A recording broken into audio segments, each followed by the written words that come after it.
After sunset, an English village did not become silent. It changed language. Picture the kind of night the surviving evidence allows. Inside a timber house, the fire has burned low enough that the far wall is already disappearing. The door is still visible. The road beyond it is not. Then footsteps approach. They slow. They stop. The thin line of firelight beneath the door disappears. Someone is standing outside. A neighbor returning late? A traveler who has lost the road? A thief waiting for the house to settle? Or one of the men ordered to remain awake while everyone else slept? Your hand moves toward the latch, but the problem is not simply fear. The problem is meaning.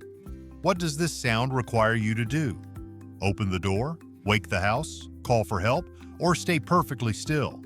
To understand that decision, forget the idea of a village falling into complete silence. Most nights were full of ordinary sounds. An animal shifted near the wall. Wind moved through thatch. Someone adjusted a fire. A cart or rider reached home later than expected. Villagers did not need every sound explained. They needed the familiar ones to remain familiar. A noise from the usual direction at the usual hour could disappear into the background. The same noise at the wrong time could make an entire household stop moving. That was the real change after sunset. Darkness removed the easiest evidence. You could hear an action before you could see who caused it. And some sounds were designed to reach everyone. One of the clearest public voices came from the church tower. A bell could cross roofs, yards, fields, and paths around a clustered settlement.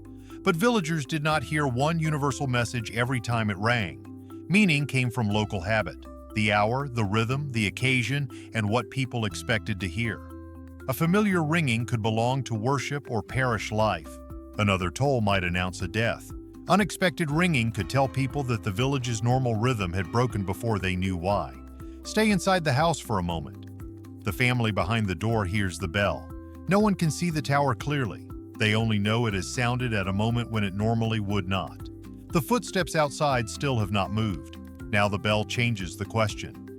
The figure may no longer be one isolated stranger. Something may be happening across the settlement. Other houses are listening too. That was the bell's power. It could turn private uncertainty into shared attention. But it could not tell you who was standing at your door. For that, the village depended on people already outside. In 1285, the Statute of Winchester ordered even rural settlements to keep men on watch during part of the year. Depending on population, each was expected to provide 4 or 6 men from sunset until sunrise, between Ascension Day and Michaelmas. That does not prove that every village produced a complete alert watch every required night. A law tells us what authorities demanded, not how perfectly communities obeyed, but it reveals the danger they were trying to control.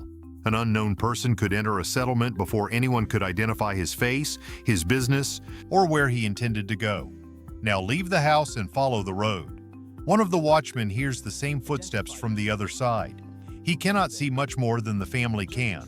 Perhaps the figure is only a darker shape against the road. Perhaps the sound stops when challenged. The watch was not looking for monsters. It was looking for uncertainty that refused to explain itself. The law ordered watchmen to detain passing strangers until morning. If nothing suspicious was found, the traveler could be released. If suspicion remained, he could be handed to the sheriff. So the person outside the house might be the danger, but he might also be the man trying to discover whether danger exists. Then the footsteps run. This is the moment when the night changes again. The watchmen were ordered to raise the hue and cry, a public alarm calling the community into pursuit. The law expected the settlement to join, with neighboring communities taking up the chase as it moved from place to place. Listen to what that would do. A challenge on the road, a sudden burst of running, then a shout crossing the dark. The family behind the door no longer has to guess whether something unusual is happening. The cry has given the sound a public meaning. Doors open. Men reach for lamps, staffs, tools, or whatever is close enough to carry. A person lying beside the fire is now moving into the road. Someone else remains in the doorway. The alarm travels faster than any clear explanation. What began as footsteps outside one house has become a responsibility shared by the settlement. And this was not only a plan written by royal officials. 14th century manorial court rolls from 2 English villages preserve cases in which the hue and cry was actually raised. The system was real enough to leave arguments behind, because the same sound that could protect a village could also place someone in danger. Imagine that the cry begins not with a fleeing stranger but with a quarrel near a dark house. One person shouts. Neighbors hear the familiar alarm before they can see what happened. People gather. A name is repeated. By the time anyone understands the dispute, the accused may already look guilty because the village arrived expecting guilt. Now the alarm is not discovering a suspect, it is helping to create one. Manorial courts recorded not only failures to raise the hue and cry, but disputes over whether someone had raised it without sufficient cause. That does not mean false alarms were constant. It means the community understood that the cry carried consequences. Whoever raised it was asking neighbors to accept an interpretation before seeing the evidence.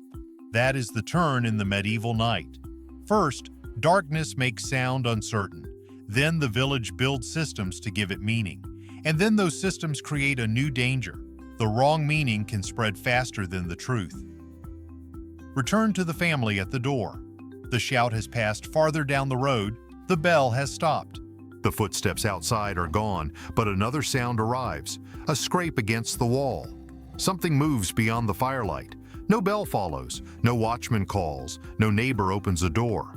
This is harder than the alarm because no shared system explains it. Most unexplained sounds probably had ordinary causes: an animal, weather, a loose object, another person moving nearby. Medieval people were not incapable of recognizing common noises around their homes, but darkness delayed confirmation.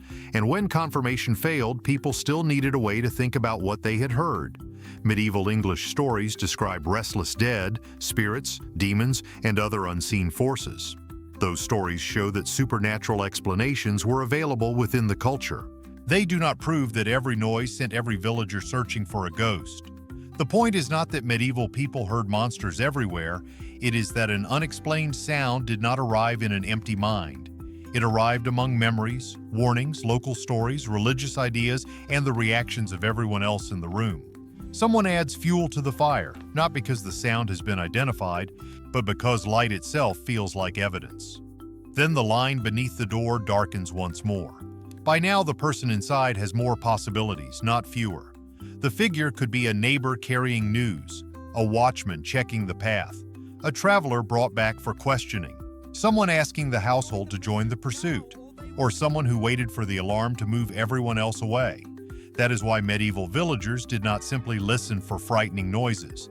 They listened for changes in pattern. A bell at the wrong hour, a challenge followed by running, a public cry moving from house to house, silence where a familiar response should have followed. The most dangerous sound was not always the loudest.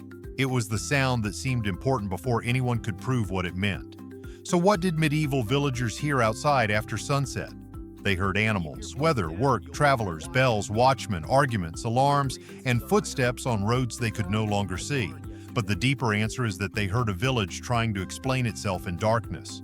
Some sounds carried meanings everyone recognized. Some became commands. Some created suspects. And some remained questions until morning.